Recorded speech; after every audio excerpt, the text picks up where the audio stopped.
हिंदी हमारे देश के माथे की बिंदी है। हिंदी जो हमारे देश का है उसको तो हमारे लिए हमेशा रखना ही चाहिए। इंग्लिश का विरोध नहीं है, क्योंकि आज का जो विश्वीकरण की नीति चल रही है उस नीति में हमें नारियों की भाषा सीखना पड़ेगी।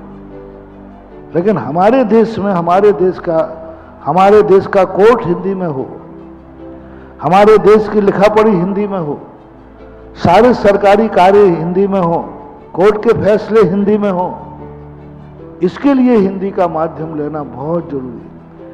यदि हम अनारियों को समझाने गए और खुद ही अनारी हो गए तो, हम अनारियों को समझाने के लिए भाषा सीखी थी, हम खुद ही अनारी हो गए, हम आर्य भाषा भूल गए, आर्य संस्कार भूल गए, तो ये तो बहुत बड़ी गलत है। इसलिए पूज्य गुरुदेव का भी भाव ये है कि हमें आर्यों की जो अपनी भाषा है इस भाषा को मिटाओ मत, इस भाषा को सुरक्षित करो, क्योंकि ये जो हमारी भारतीय भाषा है यह भाषा हमारे लिए बहुत संस्कृति है, संस्कारवान है, और यही भाषा जो है सिद्धो वर्ण समामना है।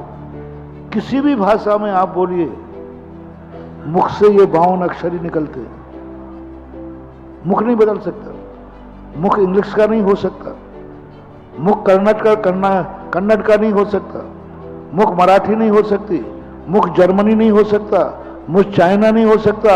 मुख में से तो जब भी निकलेंगे 52 अक्षर ही निकलेंगे, यानी मूल अक्षर जो 52 अक्षरों से बनी हुई भाषा है वही वास्तविक भाषा है।